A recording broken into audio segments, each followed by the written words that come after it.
Assalamu alaikum. Walaikum salam. How are you? I'm fine, thank you. And how are you? Alhamdulillah. Glad. I have wrote you a letter. Thank you for seeing us. Yes. I don't know if you received it or not. And since I saw you in private, I've been to Hajj twice. And my question today, there's quite few, but just the first one. Why the ladies, some of the ladies, Muslim ladies, they come heavily makeup and they show their hair? It's not in the Quran, is it? Would you kindly help me understand this? I Voice said- was not properly carried. I said- Have you understood? Yes. Tell me. Some of the ladies, they are heavily makeup and then the scarf. Right. Yeah, I want to know that's not in the Quran. All right.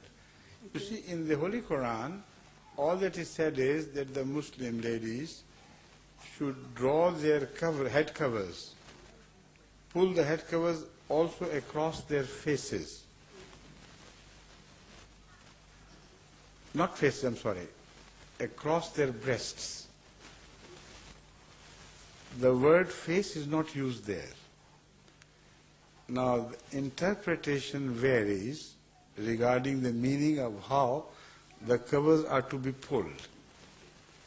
Some people say the head should be covered and the large part of the face should remain visible, and the rest of the chadar or the sheet they vary should be brought from here like this and put hanging on the front.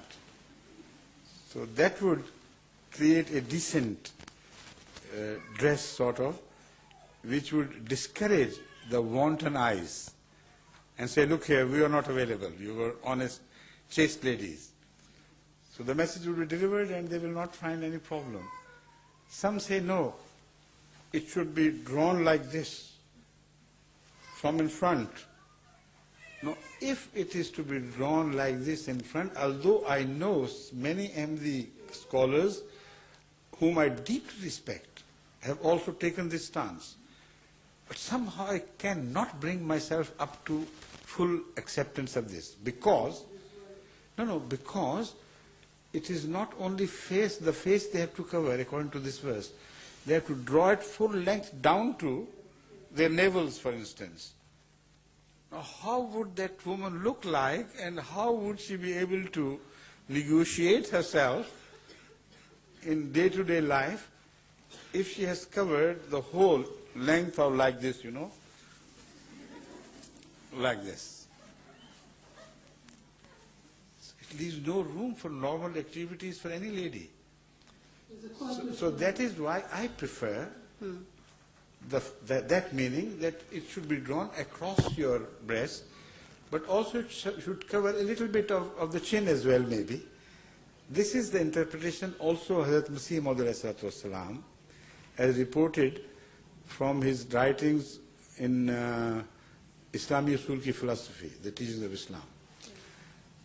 Now despite this, I prefer those Pakistani Ahmadi ladies who have been using Pakistani style of veil, not a lengthily drawn head cover down to their knees or something, but a sort of easy, comfortable arrangement of covering their face like this, and down the lower part of the veil should be pulled across like this, so they can freely move about with eyes in the open.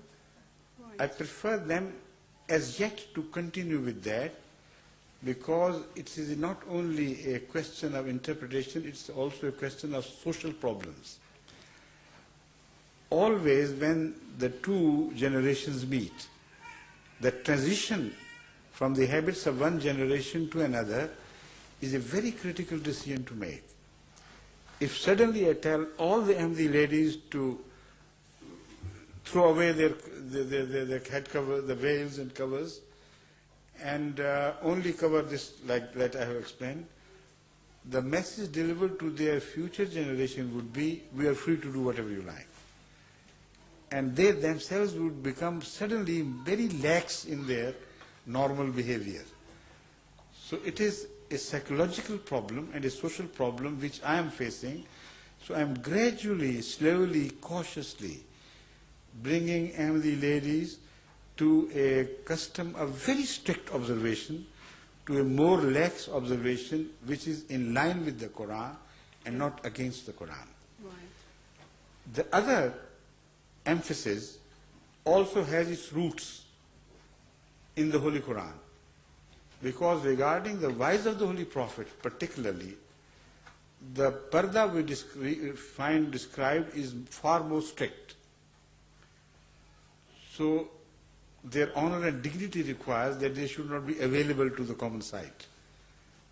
So that is why they did observe Purdah far more strictly.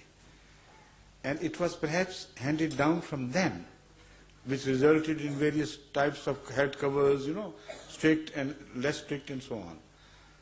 So we have to find a via media wisely, which does not endanger the new generation from following an adopting an over-free attitude. What about the makeup? Pardon? What about the makeup? Men? No. What about the Makeup. Oh yes, makeup? that's very important. Yeah.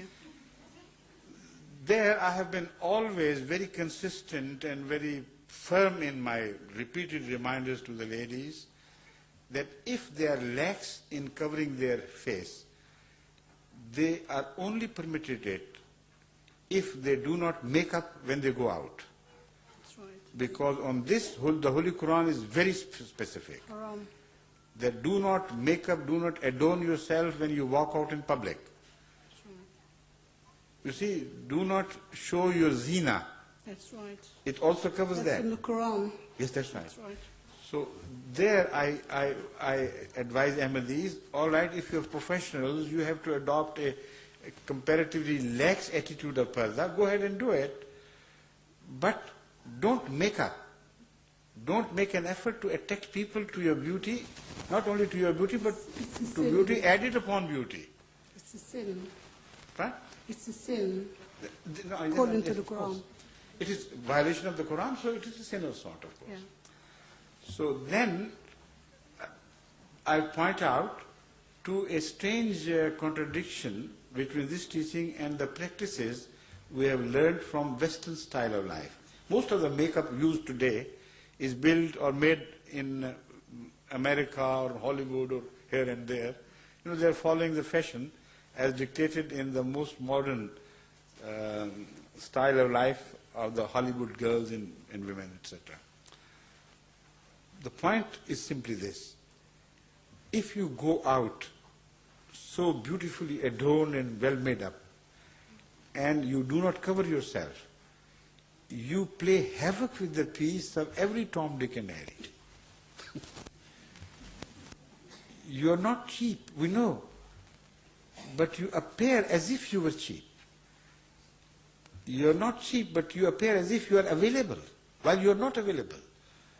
So it is not at all a reflection on your chastity that I am referring to.